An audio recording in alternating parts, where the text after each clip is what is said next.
Buenas noches. Mil gracias por estar con nosotros esta noche en la revista número 29. Querida Chela, ¿vas a dar unas palabras? Gracias por acompañarnos. Hola, Mila. Después vamos a presentar, quién es la autora de tantos elogios de esta revista.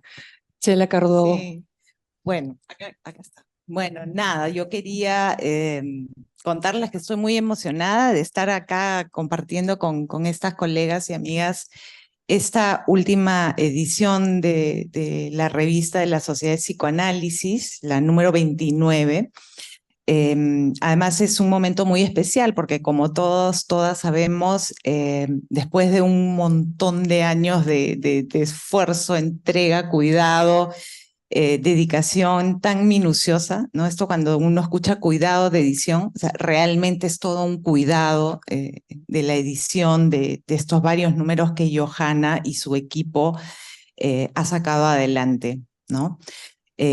Cada uno más lindo que otro. Ya probablemente todos hemos visto la revista o en nuestros teléfonos o en las computadoras, pero otra cosa es tenerla en la mano, ¿no? Sentirla, verla, olerla, eh, escribir luego ahí. Y bueno, es un momento especial, ¿no? De mucha gratitud, de mucha emoción. Hay un cambio de posta, ¿no? Todos sabemos. Hace un trabajo en equipo, pero es como que a la limón con Jennifer, ¿no? Primera vez que ha sido la revista coeditada y ya nos contarán cómo ha sido este proceso. Así que por ahora yo me voy a quedar acá felicitándoles, agradeciéndoles y invitando a todos a tener el número en físico, que creo que nos va a permitir además recordar momentos muy especiales que hemos compartido en eventos de la Sociedad de Psicoanálisis y en otros eventos institucionales, ¿no? Así que los invito a tener su número o a leer la versión online. Ambos están muy buenos. Y ahora arranca, ¿no? Con los comentarios de la editora principal, podríamos decir, que está dejando la posta, ¿no? La encargada de tener la revista esta vez junto con Jennifer. Gracias, Johanna. Gracias, Chela. Gracias, Lizzy, por estar acá como parte de la junta directiva. Realmente todo el equipo, todo el comité editorial estamos muy contentos. Siempre estamos muy contentos cuando terminamos una revista. Una revista tiene miles de detalles, desde el inicio hasta como la ven así de linda, y gracias por sus elogios. Tiene miles de detalles y es hacia el final donde nos vamos emocionando porque va tomando cuerpo, va tomando formas, se van definiendo las secciones hasta que entre el arte. Con el arte ya es algo así, pues el octavo mes que uno va sintiendo que se acerca el nacimiento, ¿no? Del nuevo bebé, de la nueva edición y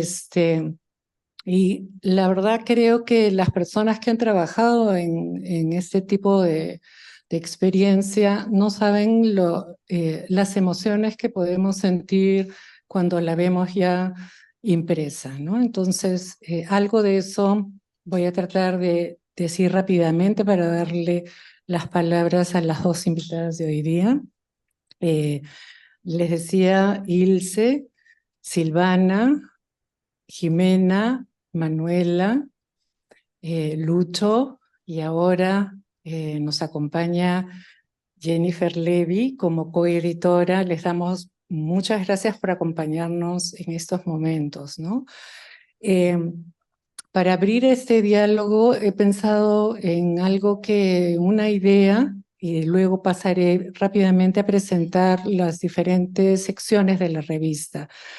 En los artículos que hemos tenido en esa oportunidad, todos ellos, como los pondrá revisar, son presentan planteamientos psicoanalíticos muy estimulantes y profundos que me permitieron a mí y a varios del equipo confirmar esta percepción que posiblemente compartimos entre todos, ¿no? Que vivimos en una época vertiginosa de excesos, de violencia, que lo podemos observar, por ejemplo, en las noticias que escuchamos en nuestro país, en el mundo, en todo ámbito, en la política, lo social, lo económico, noticias sobre elecciones corruptas, etcétera, guerras, invasiones.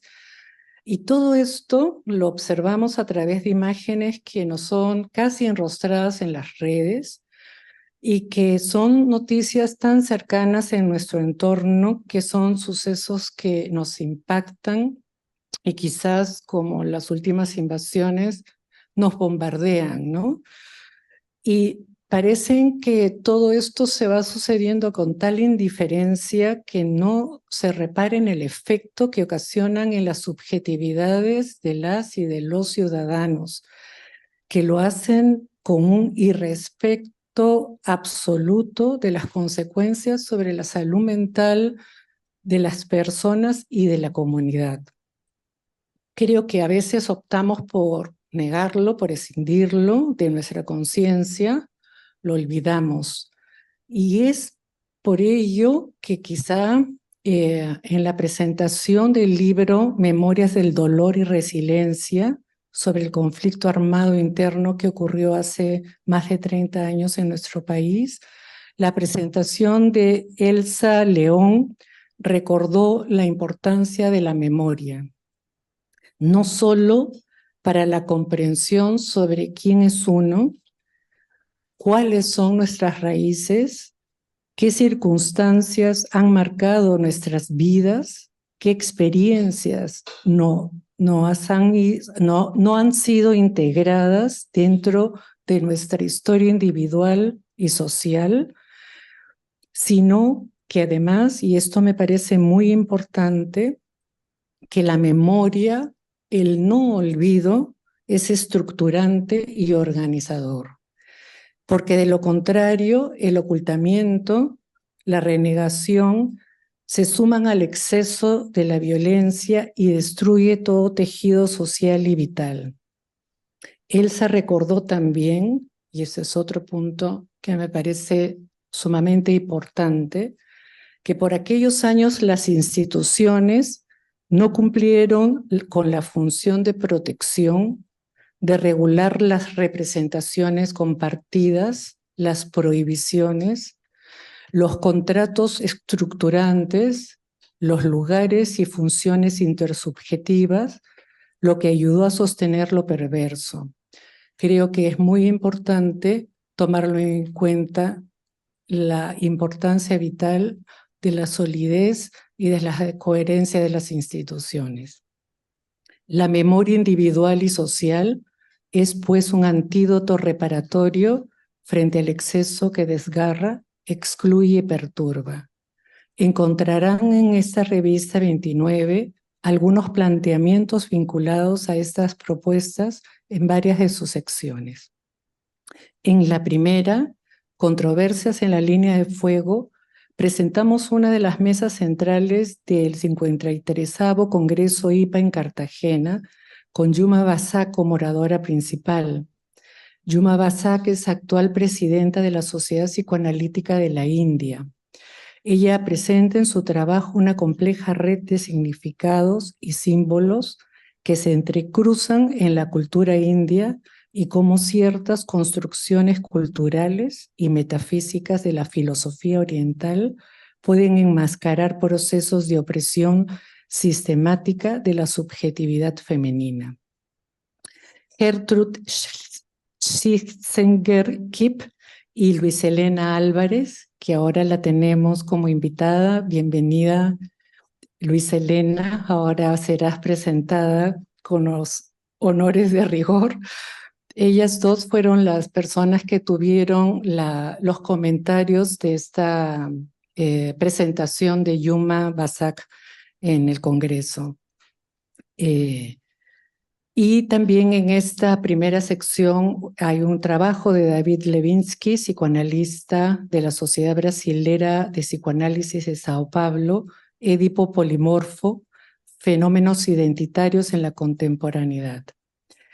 En la segunda sección la denominamos La Sociedad Peruana de Psicoanálisis reflexiona en tiempos convulsos.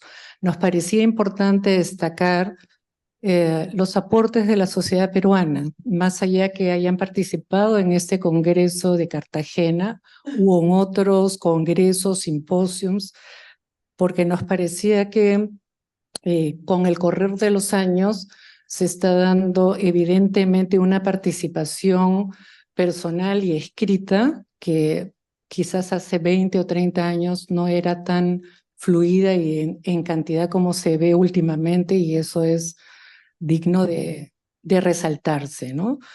Aquí en esta segunda sección participan miembros didactas, miembros y candidatos analistas, reflexionando cómo una mujer vive la experiencia de interrumpir un embarazo, artículo de Paul Scrivens, o sobre el desarrollo de algunas derivas posibles de la problemática de la discriminación en el mundo contemporáneo, artículo de Mati Silva, que es la segunda comentadora hoy en día, conocida por todos nosotros, representa la casa, sobre el trabajo que realiza el Comité de Asistencia Psicoanalítica en Crisis y Emergencias de la IPA, PACE, artículo de Carlos Vázquez, y sobre la importancia del juego teorizada por Gadamer y Winnicott, artículo de Mónica Quintana. Por ejemplo, hace 3 años en algún espacio de asamblea, una de las cosas importantes que veíamos era cómo la gente que se estaba formando, que tiene ya toda una trayectoria profesional y de clínica, había que estimularla que vaya escribiendo desde la formación. Entonces, hay varias personas que nos han ayudado con ello. Mónica es uno de los trabajos de la formación que ha presentado en ese número, y las personas que nos ayudan son Carmen Labarte, Elena Piazón, Tere Ciudad, que les pasan la voz para que se animen a escribir, ¿no? La tercera sección, eventos psicoanalíticos. A esto se refería Chela cuando inició esta apertura, ¿no? Cómo han habido durante estos años varios eventos organizados por la Sociedad Psicoanalítica. Por ejemplo, el múltiple interés de psicoanálisis, que participó el doctor Jonathan Sclark y nos ofreció un capítulo de su próximo libro recién a ser editado por estas semanas, Metáfora del visitante extraño.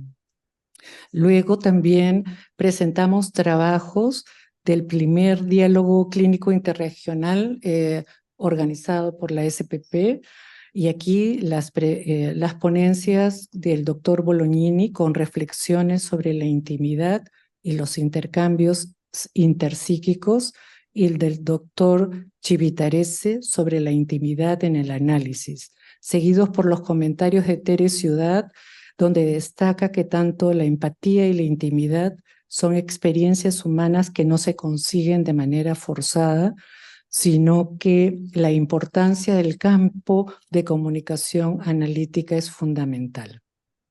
En Reflexiones sobre la clínica psicoanalítica ofrecemos un trabajo siempre agudo de nuestra querida Tere Bolaños, donde propone comprender la enfermedad autoinmune desde la existencia de fallas importantes en las relaciones tempranas, que parecen atacar al cuerpo como si fueran un enemigo interno. Este trabajo estuvo publicado previamente en la revista de APA. La cuarta sección, Psicoanálisis y Género, les ofrecemos una entrevista a Marco Posadas, chair del Comité de Diversidad Sexual y de Género, realizada por Jennifer Levy y por Jime Ostoja. Luego, el artículo de Carla Rodríguez, quien se plantea preguntas sobre cómo los cambios de paradigma se relacionan con la construcción de la subjetividad y permiten ver la importancia del intercambio entre lo individual y cultural para entender lo trans. En la quinta sección, Psicoanálisis y Comunidad, tenemos un trabajo revelador de Kai Ogimoto, colega japonés, donde plantea cómo en el mismo setting analítico pueden reproducirse las dinámicas de poder y sometimiento que existen entre distintos grupos culturales, en este caso entre la cultura japonesa y la coreana en el pasado colonizada por Japón. Como se han dado cuenta, tenemos presentaciones de Japón, Italia, Canadá, India, Alemania, Inglaterra, Venezuela, por supuesto, y creo que Brasil, ¿no? Y Perú, por supuesto, Perú. Eso es algo realmente, creo que inédito en todas las revistas que nosotros como comité hemos podido ofrecerles, ¿no? Y la última sección, Cine, Arte y Cultura, donde hay creativos comentarios de 2 películas y de una performance presentada en el Congreso de IPA. Isaac León, Jimmy Ostoja, Manuela Tapia y Lucía Rey de Castro participan de este espacio. Y para finalizar, 3 reseñas de libros de Elizabeth Rudinesco, de Hinchel Gunt, de Juliette Mitchell, a cargo de Jennifer Levy, Patricia León y Pilar Gavilano, respectivamente. Como comencé diciendo, este número ha recibido muy buenos comentarios, no solamente por la calidad de los artículos, sino por la estética. Nuestro sincero agradecimiento a Mila Jubí, que con generosidad nos regaló a Andrómeda y a todas las secciones que tienen ustedes en las divisiones de cada sección, ¿no? Creo que en estos 6 años, casi 6 años, las revistas entre las 22 y las 29, todas las portadas han sido de artistas peruanos. Margarita Ramírez, Ronia Lalel, Eduardo Llanos, Enrique Polanco, Pilar Sousa fue la última y ahora nos acompaña Mila Jubí. Un especial reconocimiento para nuestro Ronia Lalel. No es nada sencillo que esto quede así de lindo, no solamente necesitamos al artista, sino esos detalles que les hablaba al comienzo, esa búsqueda de los colores, de las letras, de la contratapa, son producto de una conversación entre Ronnie y Annie Tesei. Annie Tesei es la diagramadora, que no la vemos aquí, creo que no ha llegado, pero ella es en ese último tramo donde todo es dificultad, ella pone la voz de tranquilidad en los últimos tiempos. Desde aquí donde estés, querida Annie, un abrazo y un agradecimiento enorme. Bueno, a Sandra, a Tula y a Rosana, que siempre están atentas a las diversas tareas que necesitamos de búsqueda de bibliografía, etc.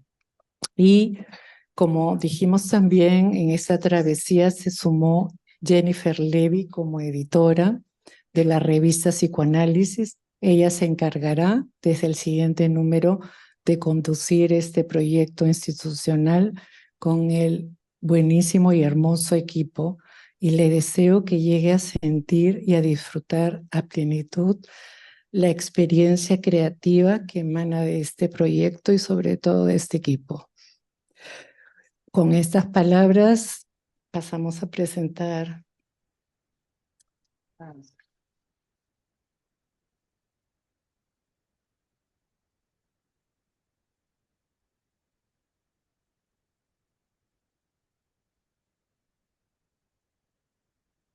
Buenas noches, gracias por estar aquí. Ahora vamos a pasar a escuchar a nuestras invitadas. Ellas van a leer el trabajo que han presentado en la revista. La doctora Luisa Elena Álvarez, que está con nosotros desde Venezuela. Le agradecemos un montón su presencia aquí hoy. Y Mati Silva, que está aquí con nosotros. Voy a leer un poco del CV de cada una y luego ellas van a pasar a leer su trabajo. Luis Elena Álvarez es médico psiquiatra de la Universidad Central de Venezuela, psicoanalista titular en función didacta de la Sociedad Psicoanalítica de Caracas, profesora de teoría y técnica psicoanalítica del posgrado de Psiquiatría y Clínica Mental de la Universidad Central de Venezuela, profesora del Instituto de Psicoanálisis de la Sociedad Psicoanalítica de Caracas, expresidente de la Sociedad Psicoanalítica de Caracas, miembro del Comité de Ética de la API. Ha publicado en las revistas Trópicos, Bitácora Lacaniana y Psicoanálisis e Cultura. Su trabajo no solo tiene un alto nivel académico, sino proviene de un analista, ¿no? Ya lo dijimos, ¿no? De Venezuela, una institución psicoanalítica de un país hermano, ¿no? Mati Silva es licenciada en Psicología Clínica de la Pontificia Universidad Católica del Perú, magíster en Estudios Teóricos en Psicoanálisis y doctoranda en Psicoanálisis de la PUC, profesora de la Maestría de Estudios Teóricos en Psicoanálisis de la PUC, del Instituto de la Sociedad Peruana y de la Asociación Psicoanalítica de Córdoba, psicoanalista didacta de la SPP, miembro de la Comisión Científica de FEPAL en gestiones del 2018 al 2020 y del 2022 al 2024. Editora de Calibán, revista de la Federación Psicoanalítica de América Latina y premio FEPAL del 2014 por el trabajo Psicoanálisis en tiempos de miedo. Bien, ellas van ahora a leer su trabajo y luego van a tener unos minutos para conversar entre ellas y el público. ¿Sí? Luisa, André, podemos activar el micro. Ok, listo. ¿Me oyen? Sí, muy bien. Ok, chévere. Bueno, primero, bueno, buenas noches a todos y bueno, también muy emocionada de este encuentro. Este, quiero agradecerle, por supuesto, a la Sociedad Peruana de Psicoanálisis y muy en especial a Johanna, que me abordó durante el Congreso en Cartagena después de la mesa que tuvimos Yuma, Gertrude y yo, y me hizo un comentario que me quedó pues, dando vueltas en la cabeza y que ella lo retoma hoy, que le había parecido que la mesa que presentamos de discusión del trabajo de Yuma era una mesa epocal. Es decir, y me hizo pensar mucho en la necesidad que tenemos de eso, de ser psicoanalistas de nuestra época, de pensar en lo que nos está sucediendo, en lo que nos sucede no solo en el consultorio, sino en el afuera, ¿no? Creo que desde Freud, que fue un psicoanalista de su época, creo que es algo que tenemos que incorporar en nuestro pensamiento para poder dar algún tipo de respuesta al sufrimiento que estamos teniendo ahora. Entonces, bueno, quería como agradecer y aparte yo ya le hice el comentario a Johanna de que la revista me encantaba y que me encantaba el cuidado estético en todo el sentido de la revista, no solo en lo estético que se ve, sino lo estético que está contenido adentro y lo felicito por una labor editorial que lleva ya 29 números, que es una proeza no muy fácil de emular, ¿no? Eh, no voy a leer el trabajo como tal que está publicado en la revista, sino voy a hacer como unas pequeñas notas que espero que generen una discusión y para después también ya poder también integrar cosas que se me ocurrieron después de volver a leer el trabajo nuevamente, como pasa, ¿no? Y además un poco pensando en los acontecimientos que han pasado desde que escribí el trabajo en abril hasta hoy en día, ¿no? Que tenemos nuevas guerras, nuevos discursos de odio, situaciones de mucha violencia, ¿no? Eh, este trabajo, el trabajo de la autora Bazar, cuando lo leí la primera vez, fue un trabajo que me impactó y me conmovió, ¿no? Eh, y una de las cosas que inmediatamente está en la revista de ustedes, me conmovió más, fue la fotografía con la que ella abre su trabajo, ¿no? Es una fotografía, ojalá la hayan podido ver, que a primera vista parecen unos capullos coloridos que están como a punto de emerger, pero resulta ser que se trata de los cadáveres de los muertos por COVID que flotaban por el río Ganges, que es el río sagrado uno de los ríos sagrados de la India, ¿no? Estos cadáveres que no habían podido ser enterrados según los ritos que son necesarios y permiten la elaboración del duelo allá en ese país, porque el Estado, y quiero hablar de esto en el sentido del Estado, en su capacidad de dar recursos y tener una posibilidad de ejercer funciones nutricias, funciones de contención, no pudo garantizar el acceso a los hornos de cremación, ¿no? Eh, Más allá del desbordamiento que nos produjo la pandemia a todos, la pandemia fue un evento que nos atravesó transversalmente al mundo, creo que es importante señalar que desde ese momento nos encontramos en situaciones en donde aparecen duelos, que como en el caso de estos cadáveres, que para mí fue como muy impactante verlos flotar, llenos de colores, era una imagen impresionante, no se podía entonces realizar un duelo, ya que el otro no es considerado como un sujeto como tal, portador de un cuerpo, de una psique, que lo hace presente como un sujeto lleno de deseos, de vida y representante de alteridad, sino como un objeto a ser desechado sin consecuencia.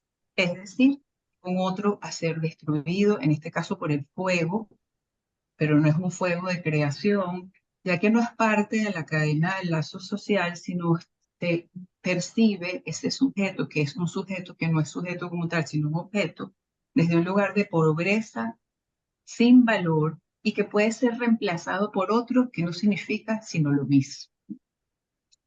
Esta pobreza, el trabajo de Yuma habla mucho de la pobreza, creo que es una pobreza que es compartida en muchos países y que creo que nosotros en Latinoamérica tenemos una historia muy importante de pobreza y de desigualdades en nuestros países, ¿no? Y en nuestros países, y por lo menos hablo del mío en particular, donde los discursos totalitarios, fanáticos y discriminatorios hacen que la constitución subjetiva no sea desde el reconocimiento de un otro como sujeto pleno,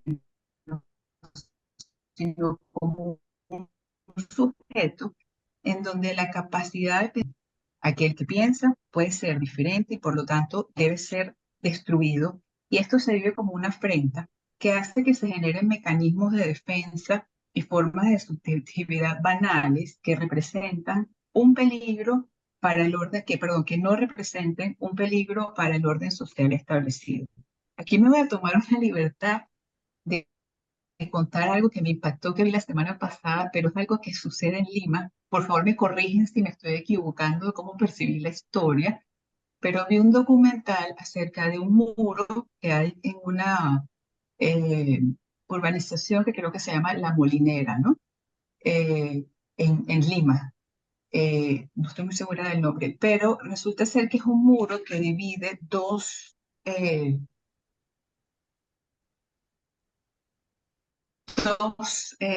secciones aparentemente de un muy buen nivel socioeconómico, y del otro lado del muro hay hay una especie de barriada de pobreza donde hay, bueno, todos los déficits posibles, ¿no? En el reportaje me llamaba muchísimo la atención la forma en que mostraban el reportaje y entrevistaron a dos personas, una de cada lado del muro, ¿no?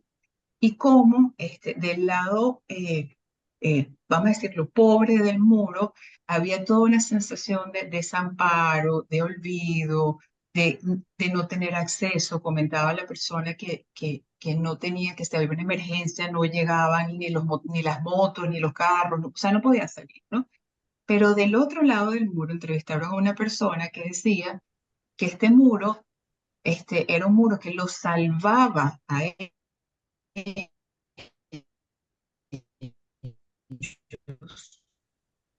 de la violencia por otro lado, ¿no? Y yo pensaba, y después concluyen el reportaje diciendo que aparentemente el muro ha sido ordenado que lo demuelan, ¿no? Para ser demolido, pero que la municipalidad de esa localidad, que no sé cuál será, no dispone de los recursos para demoler el muro, ¿no? Y yo pensaba en la metáfora de esa palabra, cómo el Estado y el otro, como un grupo, no está dándonos los recursos para poder integrarnos, reconocernos y entender cómo rescatarnos el uno y los otros de ambos lugares de pobreza. Porque la pobreza, aunque la aparente está del lado desvalido del grupo, también hay una pobreza subjetiva muy importante del otro lado del muro, ¿no? Estos muros que además los tenemos en la psique y cada vez están más físicamente presentes en el mundo. Entonces, para la supervivencia psíquica, espero que la historia sea así, pero es que me quedé como muy impactada con la historia, más me parecía que venía tan a tono para lo que nos está pasando. Para la supervivencia psíquica y física, el sujeto se convierte entonces en un sujeto tomado por la satisfacción pulsional y por una identificación narcisista con un otro idealizado que en tanto igual a mí, como los que estaban de un lado o del otro del muro, me protege, me hace sentir que tengo un lugar de existencia dentro de la cadena de producción y dentro de la cadena de los lazos sociales y del grupo. Sin embargo, esto conlleva a un empobrecimiento doble, es decir, no hay alteridad, no hay capacidad de disentir y la presencia de un otro es vivido como ominoso, peligroso y deben ser expulsados como tales para la supervivencia y pertenencia al grupo, ya sea el grupo familiar, el grupo social e incluso el país, ¿no? En ese mismo reportaje vi que hay un índice de desigualdad social y, bueno, me quedé impactada de que Perú está de cuarto lugar como el cuarto lugar de mayor desigualdad social del mundo, ¿no? Porque creo que es algo que tendríamos que pensar. Estoy segura que en Venezuela debemos ser como el quinto. No creo que estemos tan lejos de ustedes, ¿no? Esta conformación del grupo y la pertenencia vienen dados por discursos de múltiples orígenes. Bien, hay un discurso familiar, que por supuesto que se refiere al lugar que se ocupa dentro de la familia, con contratos narcisistas inconscientes que se deben implementar para satisfacer tanto el narcisismo propio como el narcisismo familiar. Hay un discurso transgeneracional en donde las gerencias hacen presencia tanto consciente como inconscientemente, y por supuesto está el discurso social. Eh, Quizás a veces cuando estamos en el consultorio nos olvidamos un poco del discurso social y la marca que eso produce y el discurso cultural, y creo que es importante que lo rescatemos. ¿Qué está pasando actualmente con estos discursos? ¿Cómo se nos presentan las formas de constitución subjetiva en nuestras sociedades? Hay un anudamiento con lo político que permite que la renegación sea el mecanismo privilegiado para el mantenimiento de los órdenes políticos actuales y del sometimiento en estos lugares de pobreza psíquica. Siguiendo a René Caes, en su libro que se llama El malestar, pensaba que tenemos necesariamente que abocarnos a dar nuevas respuestas y teorizaciones acerca del sufrimiento actual de nuestra época. El malestar, para mí y para Caes, y creo que podemos coincidir, no es el malestar freudiano, en donde el escenario de lo singular se encontraba privilegiado, sino es un malestar en donde el individuo es parte de un conjunto. Es una nueva estructuración por considerar, porque ese conjunto es sostenido por ideologías, por mitos, por instituciones y discursos de aquellos que detentan el poder, los cuales dejan una marca distinta en lo singular a aquella de la época freudiana. Esta marca distinta también es distinta también en la manera que es portada por el sujeto. Las instituciones, los mitos, las ideologías pueden favorecer y promover el borramiento del otro para desubjetivarlo, es decir, para quitarle esta condición de sujeto y convertir a aquellos que no pertenecen al conjunto idealizado, la madre patria, el partido, las instituciones psicoanalíticas, incluso pudiéramos pensarlo, ¿no? En objetos de proyecciones masivas que están condenados a no pertenecer y a permanecer en una oscuridad que no les permite la existencia o estar en lo blanco de la ausencia. El otro es un otro que se debe desconocer y que sí debe sufrir. Caes hace, en este libro, Caes toma la palabra francesa de malestar, ¿ya? Que en francés, no hablo francés, pero en francés está separada, malestar, mal-être, no sé si se pronuncia así, y la pega, y hace un neologismo. Y a mí me pareció muy interesante la idea de que el estar, es decir, en la existencia, el mal debe estar pegado. Y yo, para poderlo traducir en mi cabeza, planteo que no debemos hablar del malestar de la cultura, sino que en la cultura hay un discurso que promueve el estar mal para pertenecer y para estar dentro de los lazos sociales. Es decir, la constitución subjetiva no tiene que ver con estos lugares de respeto, lo que hablaba Johan al principio de algunas de las secciones, el respeto, el derecho, la posibilidad del pensar, sino más bien de mecanismos que la psique de la persona, del sujeto y del conjunto funcione con mecanismos primitivos como los que nos plantea Yuma en el trabajo, que permiten entonces que estos discursos de desigualdades y de funcionamientos narcisistas se mantengan, ¿no? Y entonces estaríamos en una época en que pudiéramos hablar del estar mal de la cultura. En este estar mal de la cultura existen cuerpos sufrientes que se pueden convertir en un número. Los números de los fallecidos del COVID, nunca debemos dejar de olvidar los números tatuados en los cuerpos de los judíos durante la Segunda Guerra Mundial, los números con que incluso nos hemos convertido a veces para las instituciones que deben darnos estos recursos para podernos constituir. Estos números para mí funcionan como una especie de tatuaje psíquico y que ponen en evidencia la importancia de la banalidad. Creo que vivimos una época de exceso de banalidad, que está como enmascarado dentro de un exceso de profundidad.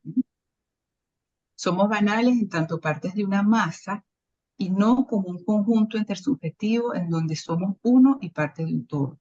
Entonces, cuando esto sucede y aparecen fenómenos como los que nos describe Yuma en su trabajo o como los que vivimos a diario, quizás en los países latinoamericanos, no hay la posibilidad de producir y hacer trabajo de duelo, sino que aparece el pánico, el terror sin nombre, desamparo y la desolación, acompañado, por supuesto, del exceso de la hipermodernidad con una brillantez que tapa la carencia.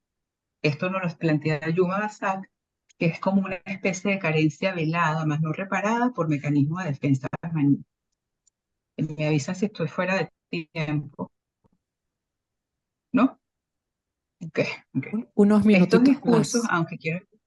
Oh, sí, sí, ya voy a... Ok. Estos discursos, aunque yo quiero enfatizar hoy el aspecto social, pero esto, sin desestimar todo lo que se encuentra en todos los otros niveles, poseen baluartes y aspectos privados, como por ejemplo los que plantean las escritas de Abraham y Thoreau, que hacen aparición en nuestros sujetos y son transmitidos generacionalmente, y son portadores de todo lo aquello que es repudiado y sentimos como peligroso. Y como vemos en el trabajo de Yuma, esto se presenta en una forma muy importante en el cuerpo de la mujer y lo que ésta representa.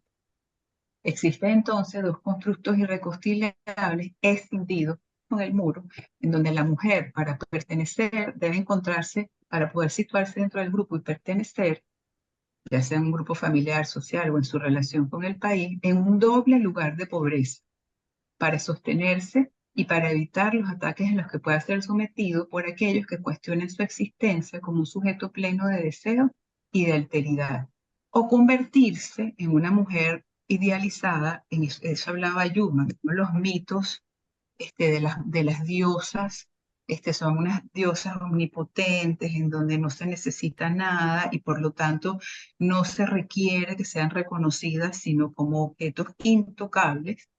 Ya me perdí, ¿no? Ajá. Que están allí solamente para sostener el otro y para sostener el mito de la madre tierra y de la madre patria.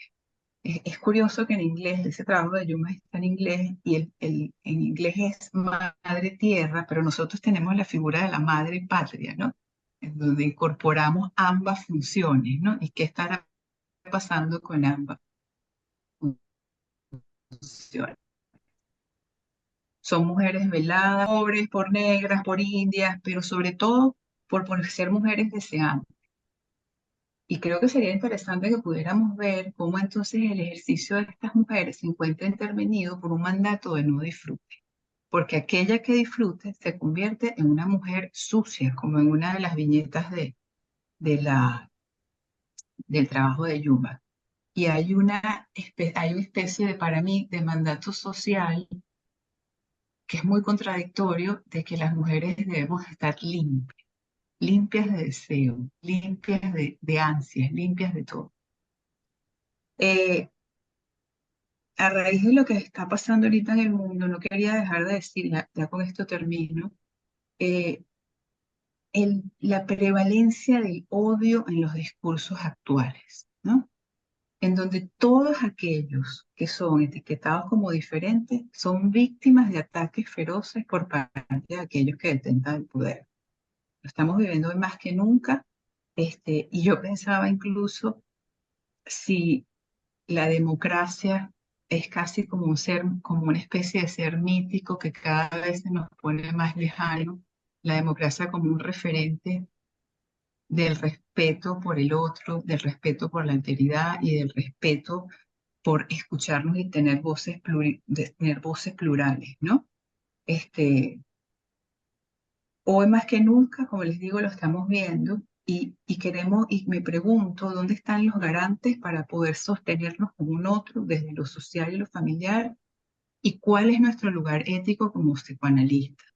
También, ¿cómo recuperar a los sujetos para que puedan estar incorporados en una cadena social en donde sean valorados, puedan obtener un lenguaje que es algo que quizás podemos discutir, cómo el lenguaje ha perdido la polisemia, es un lenguaje que ha sido vaciado para controlar el otro, y cómo podemos nosotros a través de nuestro trabajo tratar de influir en eso y convertirnos en garantes de la constitución subjetiva, no solo de nuestros pacientes, aquellos que vemos en el consultorio, sino tratar de hacer algún tipo de impacto en los grupos y en las sociedades en las que pertenecemos. Eh, yo creo que debemos ser testigos y garantes de la subjetividad, del rescate, de la alteridad y del respeto.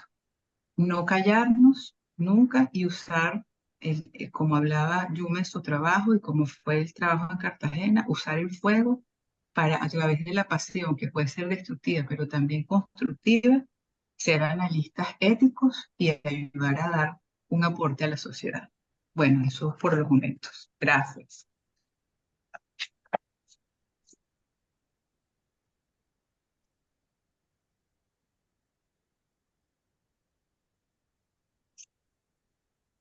Bueno, sí se escucha, ¿no?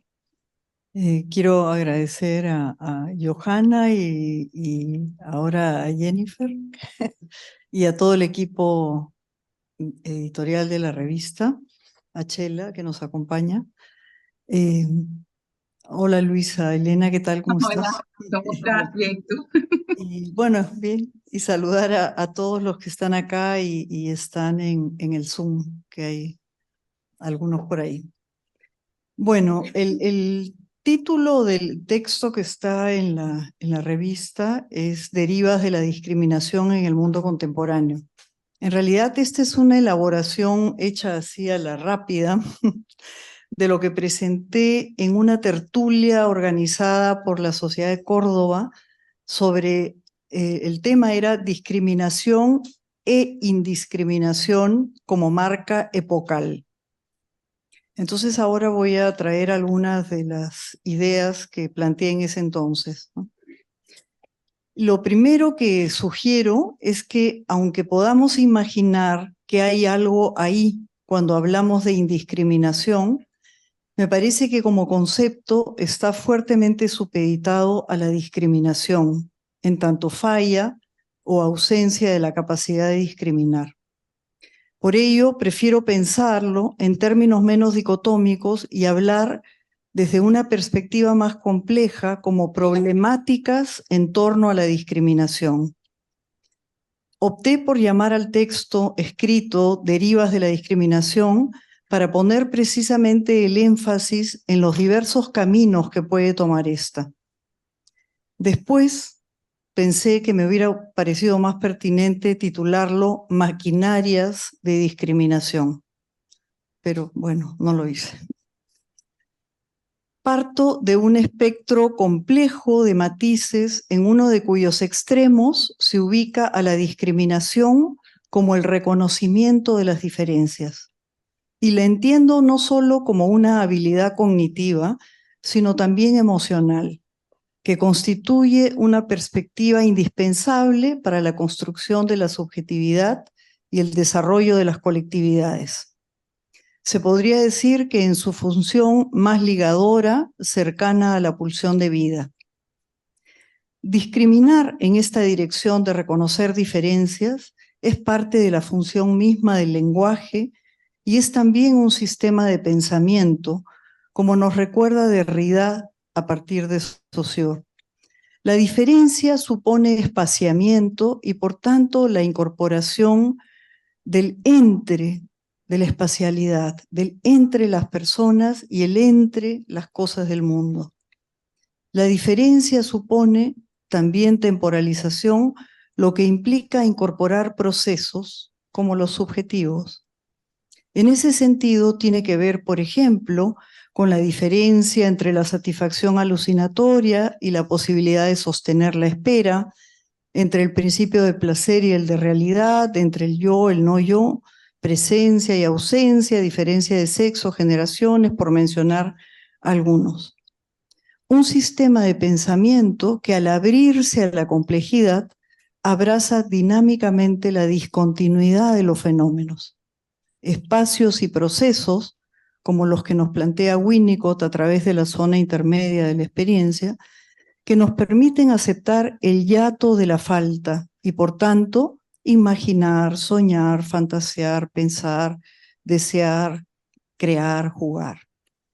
Estos procesos psíquicos, en combinatorias benignas, nos conducen en lo colectivo a un discriminar que contempla la singularidad de cada quien y al mismo tiempo estima que tales singularidades son parte de un mundo compartido.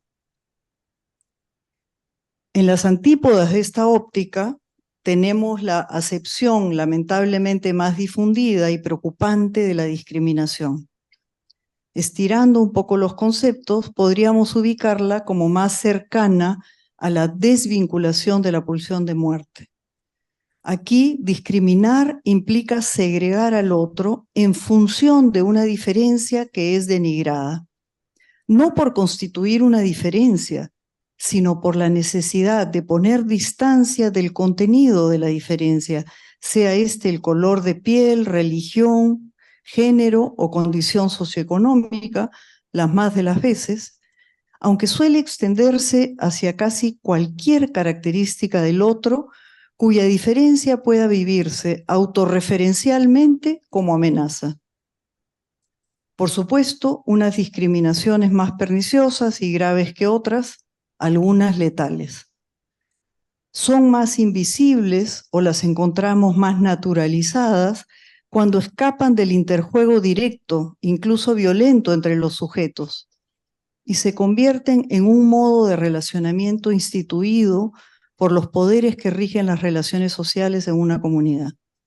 Tal podría ser el caso de la indiferencia ejercida desde el Estado hacia amplias mayorías de la población, como en nuestro país, fuertemente atravesado por la indiferencia estatal frente a la mayoría del país, compuesta por poblaciones de origen andino y amazónico sistemáticamente invisibilizadas. Se podría considerar otra deriva de la discriminación a aquella asignada por el predominio de la imposibilidad de discriminar, donde todo parece ser homogéneo. Esta perspectiva considera que vivimos en una sociedad positiva, transparente, que se ha desarrollado de espaldas a lo negativo, siendo cada vez más incapaz de tolerar la opacidad de la existencia. Una cultura como esta promueve la acción continua, la presencia multiplicada de estímulos y la búsqueda de lo ilimitado, como diría Paula Sibilia, ¿no? Al obviar las discontinuidades, el sujeto o la cultura solo accede a una perspectiva totalizadora que niega las diferencias, las fisuras, los espacios opacos y desconocidos. Como resultado, en lugar de la complejidad intersticial de las interfaces, de las zonas terciarias de hibridación y de los procesos de simbolización, se desciende a espacios simples, pobres en matices, compactos y confusionales. Ya no terciario, muchas veces binario y en ocasiones unitario, como el pensamiento único. Aquí estaríamos ante lo que Caes entiende como el problema de la negación de esa negatividad radical necesaria para la experiencia psíquica y para el trabajo del pensamiento, dejándolo expuesto a su tendencia a encerrarse en los límites de lo conocido o lo igual. De esta manera, discriminar en sí mismo no es el problema. Por el contrario, no existiríamos como humanos o lo haríamos muy precariamente como sujetos hablantes, pensantes, deseantes, sin este recurso. Una cultura que obtura lo discontinuo y asocia la diferencia con amenaza afecta el sentido de la palabra, perturba los procesos de subjetivación y trivializa los lazos sociales. Y cuando esto ocurre, vemos que queda abierto el camino hacia la indiferencia, el no reconocimiento del semejante o la abierta desconsideración hacia lo diferente. En otras palabras, se configura una discriminación abiertamente hostil. ¿Cómo entender todo ello en el mundo de hoy, cuando vemos que problemáticas aparentemente contrarias se dan a la par? Hay muchas, pero he escogido una. Por un lado, una cartografía globalizada que borra las diferencias territoriales, creando la ilusión digitalizada de uniformidad a nivel planetario. Al mismo tiempo, asistimos a un recrudecimiento de actitudes y narrativas discriminatorias que buscan segmentar, neutralizar o hasta eliminar a grupos diferentes de personas. Una idea tentativa que vincula ambas circunstancias intuyo que tiene como disparador la existencia abarcativa y sin fronteras que la globalización ha ido patrocinando. Aldea global, comunicación global, mercado global. Y como respuesta a ello, podría haberse levantado una especie de contraola brutal que se expresa en la exacerbación de malestares en individuos y en colectividades, que se encierran sobre sí mismos y construyen sus propios muros fronterizos, como si buscaran reconquistar el territorio de lo propio hoy difuso y restablecer sus posiciones, defendiéndolas a ultranza y arremetiendo contra los otros. La capacidad de discriminar, sosteniendo la dimensión discontinua de la vida en armonía con una experiencia no discriminatoria, reconociendo la ajenidad de los otros, pero desde una mirada igualitaria, será un logro al que aspiramos todos, pero como sabemos, requiere de un gran trabajo personal y colectivo que no siempre se alcanza. Trabajo de discriminación sin anular al otro, que bien podría tratarse de un proceso complejo y sofisticado que nos recuerda a la dolorosa travesía del trabajo del duelo. Aquí me parece interesante incluir algo vinculado al duelo imposible del humano frente a la tarea de encarar su condición híbrida de animal hablante. Y lo haré considerando la perspectiva de Agamben, cuando plantea que el humano vive adherido a una visión antropocéntrica de la realidad como compensación a su propia precariedad. Así como ha desarrollado el fuego y la tecnología a causa de esta precariedad, también ha creado una máquina antropológica que divide el mundo desde parámetros de exclusión e inclusión, discriminando quién es como uno y quién no. Como lo humano se erige desde esta condición liminal de animalidad, irracionalidad, corporalidad y virtualidad, habita una zona de indeterminación que requiere constantemente de la máquina antropológica para reasegurar lo que es humano y diferenciarlo de lo que no lo es. Renegar de su propia animalidad en el interior es parte de esta necesidad de diferenciación que luego se extiende y multiplica a las distintas exclusiones y discriminaciones de lo supuestamente otro que eliminar de sí. A esta maquinaria que propone Agamben le añado otra, la que trae Legendre en Lo que Occidente no ve de Occidente. El autor parte de una idea que a los psicoanalistas nos es familiar, cuando señala que no hay nada más humano que escapar de lo que uno es, por lo que la única vía de escape es simplemente no ver.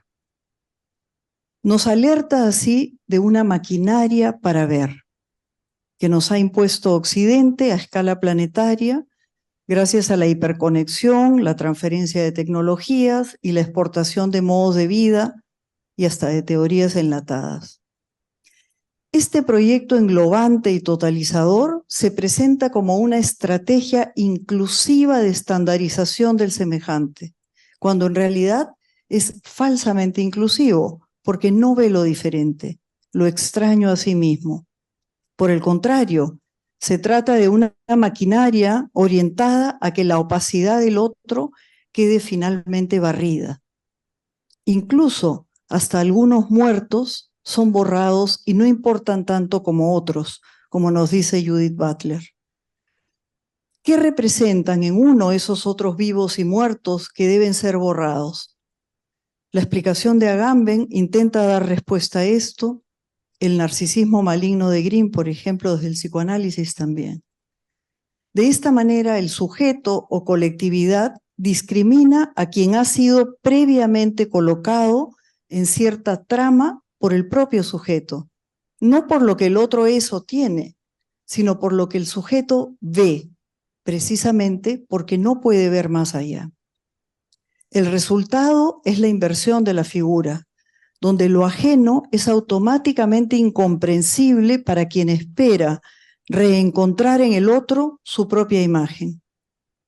Según Legendre, lo que revela esta maquinaria es que Occidente se autoriza a sí mismo a considerarse la cultura más avanzada, imposibilitada de verse como una cultura más entre las culturas. Desde esta posición de superioridad se propone la cultura de luz y de plenitud, negando la sombra, el vacío, la nada. Y al hacerlo, desconoce la dimensión negativa estructurante del humano, arrastrando al mundo globalizado en su empresa. ¿Es esto entonces lo que Occidente ha dejado de ver, no ve o ignora?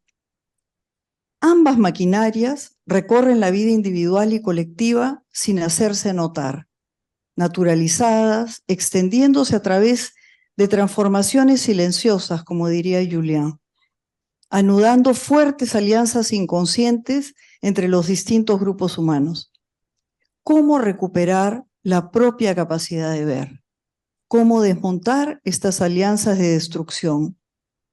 Como dice García Canclini, debemos aspirar a construir saberes que desmonten las maquinarias que perjudican a las personas comunes.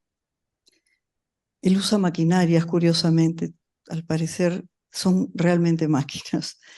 Las perspectivas que menciono provienen de la filosofía, porque desde ese campo se vienen interpelando los puntos de vista normalizados sobre lo que no se ve, pero al mismo tiempo produce grandes efectos, intentando salir de ese letargo y ver las cosas desde otro lugar.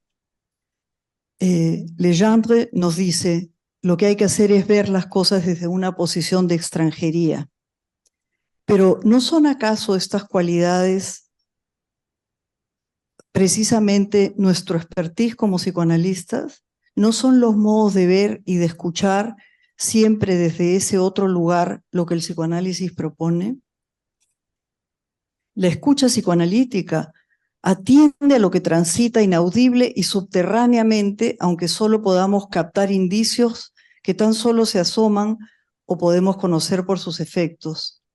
Nuestra tarea precisamente se orienta a develar las máquinas de ver que adoptan los sujetos cuando viven inconscientemente la sujeción a lentes que les son impuestos o que ellos mismos se empeñan en conservar.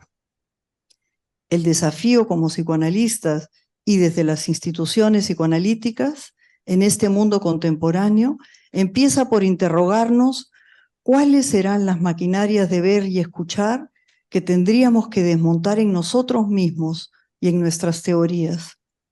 Cómo reconocer y aceptar que la problemática en torno a la discriminación nos concierne desde muchos frentes, no solo como un fenómeno social que atender, sino en el interior de nuestra clínica.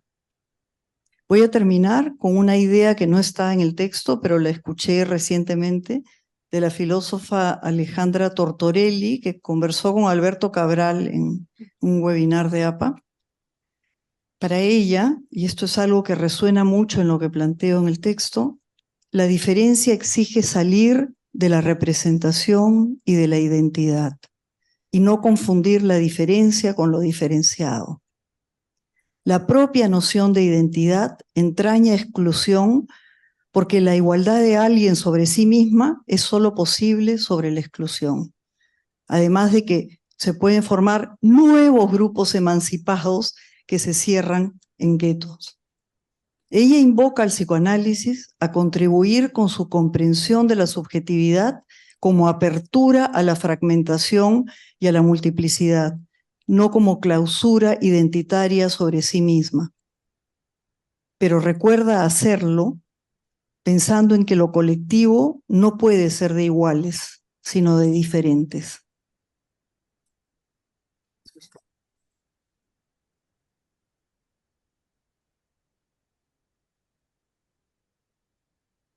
Gracias, gracias Mati. Sí, antes de pasar a darles la palabra a ustedes dos, estaba pensando en que me pareció interesante escucharte, Mati, hablar de la discriminación como una gradiente, ¿no? En un polo, digamos, más positivo, más, digamos, ligada a la pulsión de vida, como una habilidad emocional, ¿no? Y cómo la discriminación también puede estar ligada a la pulsión de muerte y nos puede llevar a desconocer al otro, ¿no? A segregarlo, a ser hostil con el otro.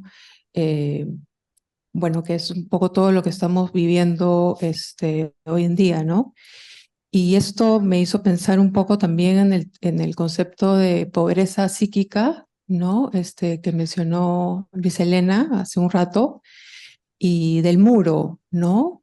Creo que esta última dimensión de la discriminación que tiene que ver con lo maligno, creo que ahí entra un poco a tallar lo que has hablado tú, Luis Elena, ¿no? Bueno, eso me pareció interesante rescatarlo, ¿no?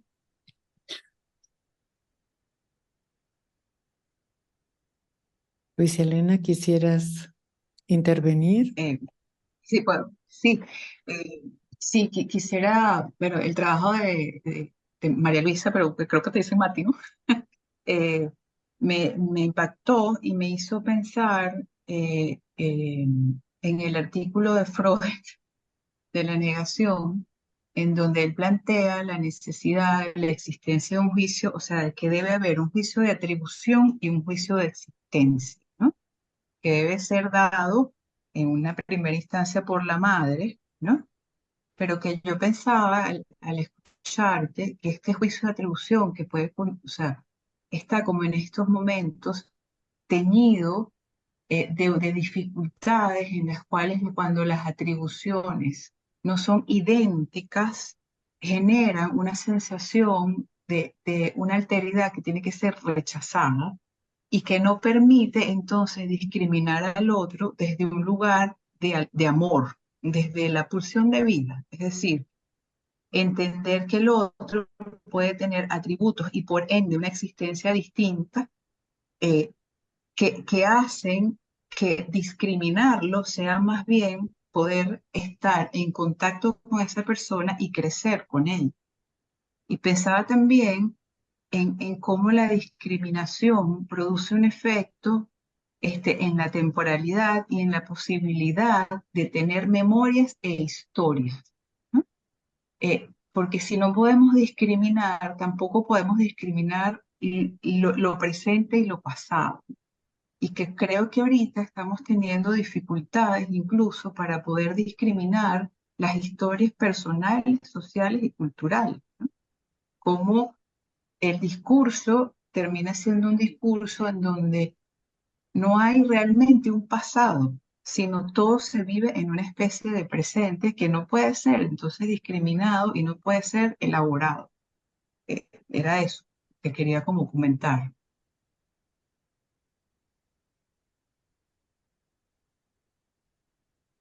Yo quería comentar sobre esta noción que está en los dos textos nuestros y también en el de Huma, ¿no? Y es esta idea del borramiento de sujetos, ¿no? Que es tan violento, ¿no?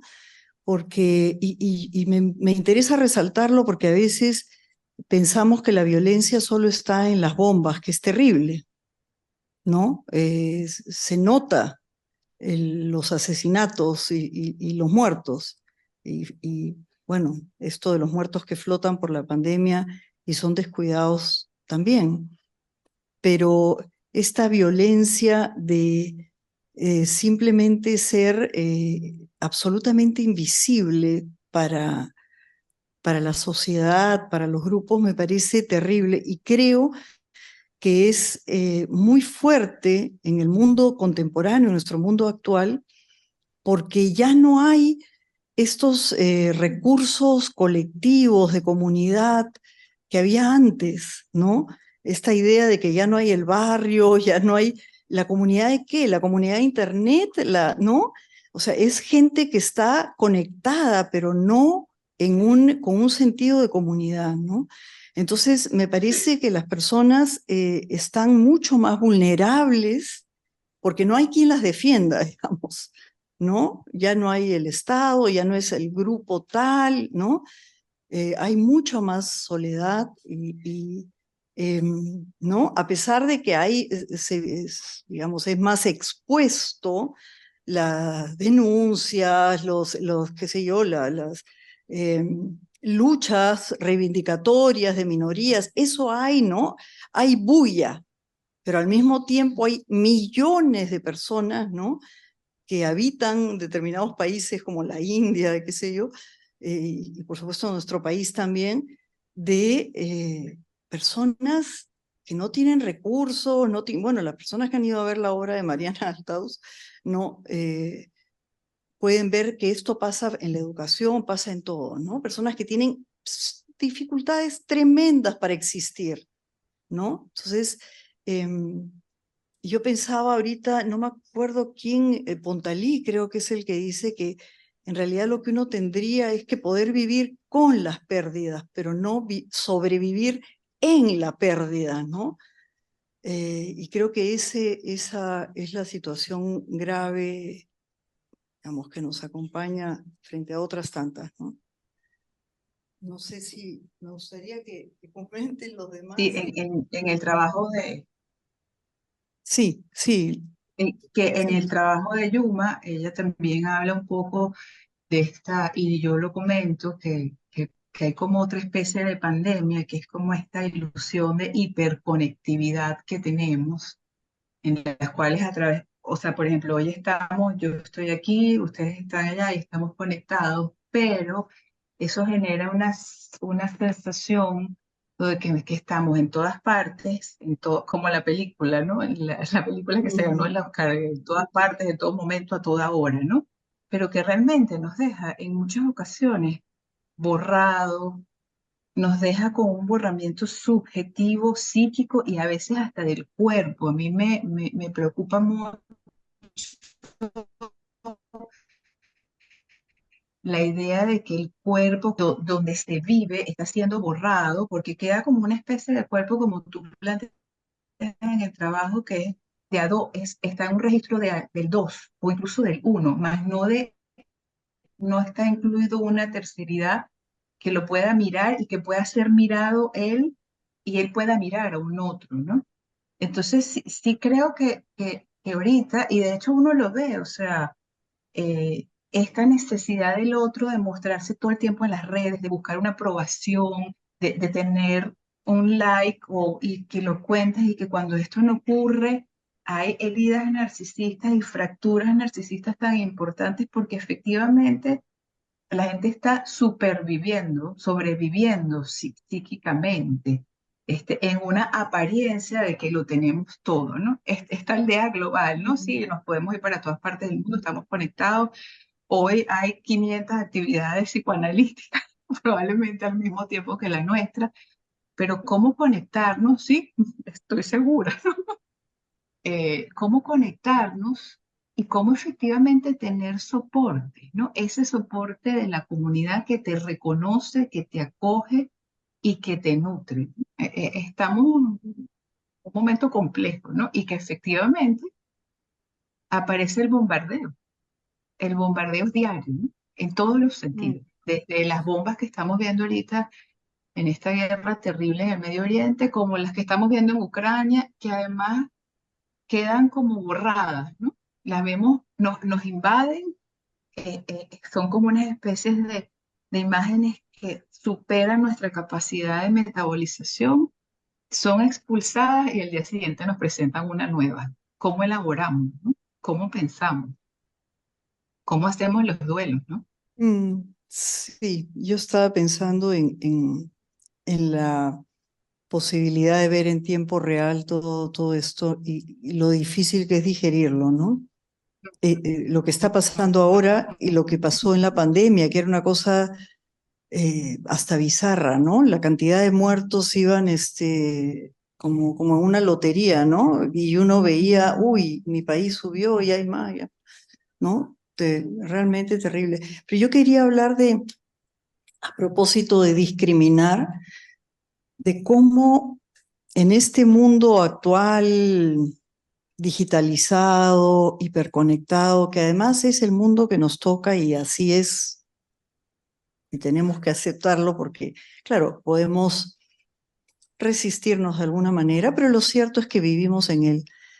Y lo que a mí me parece importante señalar es que hay grandes diferencias entre las personas y es una nueva forma de desigualdad, digamos, porque hay muchas personas que han aprovechado increíblemente bien y de cualquier edad, por supuesto los jóvenes mejor porque les es todo más fácil, son, digamos, comunicadores de este tipo natos, ¿no? Pero hay gente mayor, por la profesión que sea, que se ha puesto creativa, está en 80 webinares, va, trabaja, hace deporte, todo lo hace. Y puede hacerlo. Y seguramente contribuye a su vida y está feliz. Hay gente que tiene esa capacidad, como hay gente que tiene todas las herramientas, ¿no? Los Apples, ¿no? Y el iPad, el iPod, esto, ¿no? Y se puede comunicar con todo el mundo. Pero hay mucha gente que no tiene los recursos y que no tiene las posibilidades emocionales de hacerlo, por muchas razones, no solo por edad obviamente, pero no solo por edad. Y entonces quedan fuera, se quedan más solos aún, con la sensación de que se están perdiendo lo importante de la vida. O sea, la vida ya está ahí en el escenario, no en sus vidas, no en sus casas, en los que están leyendo, en el paseo X, no. Y eso es otra dificultad de discriminación, donde la foto de lo que comiste es más importante que lo que comiste. Y la foto del lugar en el que estuviste es más importante. Y de repente alguien dice, uy, no nos tomamos foto y es un drama, ¿no? Porque ya no existió, casi se borró. Entonces, ¿qué hacemos con todo eso? Porque obviamente todo eso produce malestar. Y esos son los malestares de nuestros pacientes. Y que vamos a analizarlo como que su mamá pasó tal cosa y su papá tal otra. No, ya nuestras teorías no pueden explicarlo todo. El contexto importa. Y eso es lo que creo que tendríamos que ver. Provoca opinar, provoca conversar con ustedes, con todos ustedes. Algo que los dos trabajos que podemos luego revisar como tranquila y con gusto leyendo la revista y ahora escuchándolas, este tema de la diferencia, ¿no? Recordaba Yuma. Yuma ha sido parte de COWAP durante muchos años, entonces hemos compartido muchas experiencias durante la pandemia de manera mucho más intensa, ¿no? Mensualmente. Y en contextos que podríamos pensar, no podríamos pensar realmente, son tan diferentes en distintos lugares del mundo.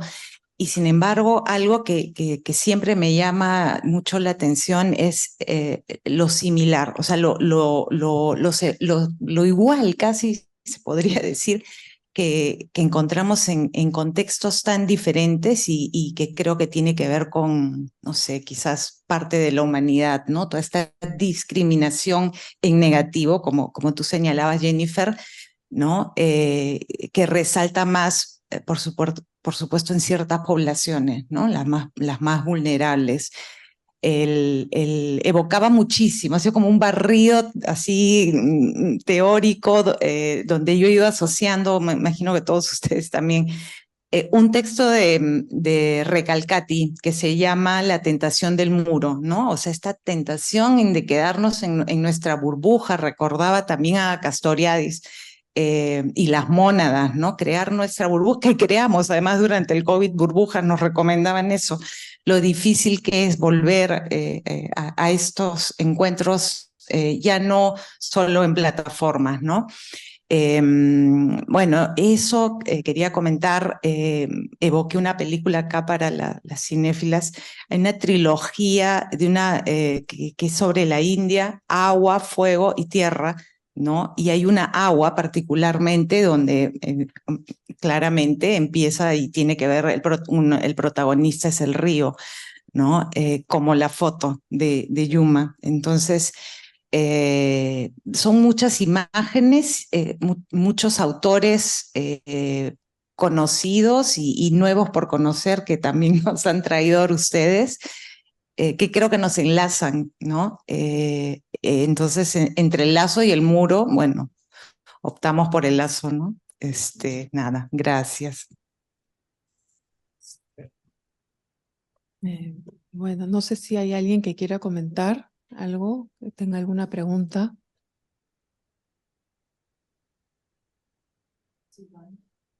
No, quería saber si había online.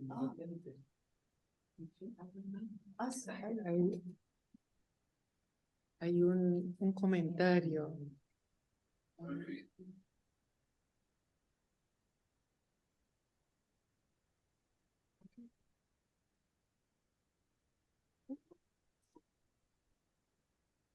Tenemos un comentario ya de hace algunos minutos atrás de Armando Pillado. Dice que el filósofo marxista y psicoanalista Richard Lichtman de la Universidad de Berkeley, ya fallecido, afirmaba en La producción del deseo que las aspiraciones y frustraciones concretas se relacionan poderosamente con el origen y la inserción social, y que el psicoanálisis generaliza demasiado y no intenta ni llega a conocer a fondo los problemas del pobre, del marginal, del excluido, del exterminable, demonizando antes para hacerlo. Demonizado antes para hacerlo.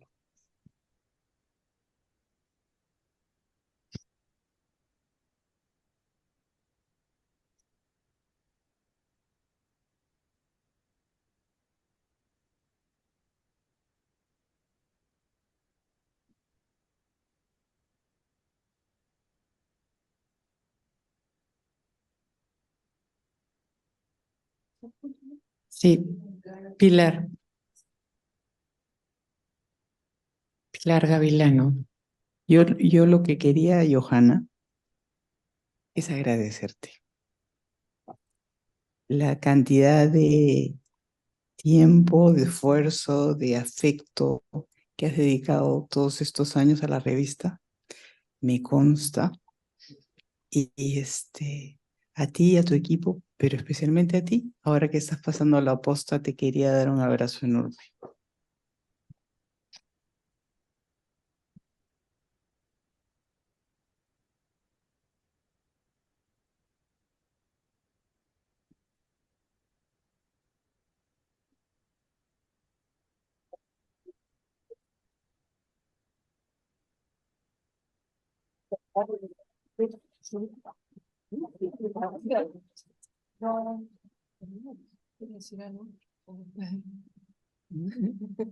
La verdad que ha sido un aprendizaje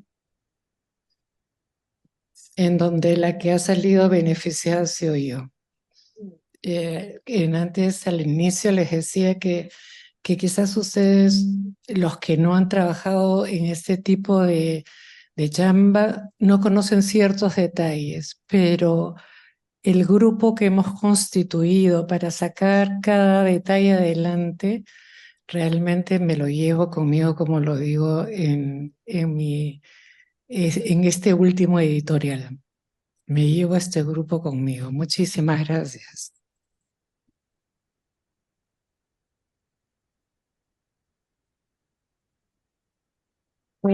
Bueno, para cerrar, yo quería también decir que estoy muy contenta y entusiasmada de poder continuar con el trabajo de Johanna. Y yo ahora voy a cumplir esta función. Para mí es un reto y un desafío enorme esta tarea, ¿no? Pienso que estamos en un momento de la revista también importante porque es un cambio, ¿no? Es una nueva etapa. El equipo es maravilloso y estoy segura que esto va a seguir creciendo como lo ha estado siendo todos estos años con Johanna, y agradecerte porque he aprendido muchísimo y bueno, tengo muchísimo más por aprender, pero en este tiempo que he trabajado de la mano contigo, te agradezco por tu generosidad, tu comprensión y tu delicadeza para llevar la revista, para estar presente en cada momento, en cada tramo, en cada detalle, ¿no? De verdad que he aprendido mucho y espero poder continuar y estoy segura que te voy a buscar. Gracias.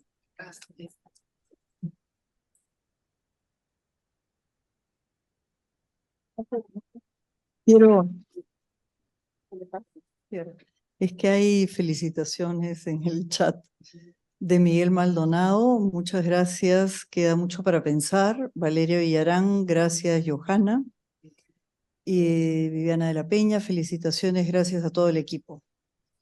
Y ahora, Chayo. Bueno, Johan, esto es para ti, de parte de todos. Muchas gracias por todo.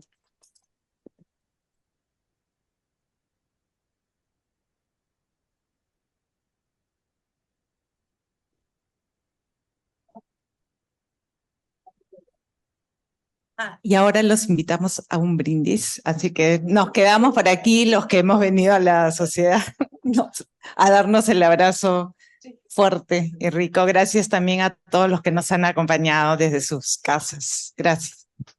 Muchas gracias, hasta luego. Muchas gracias.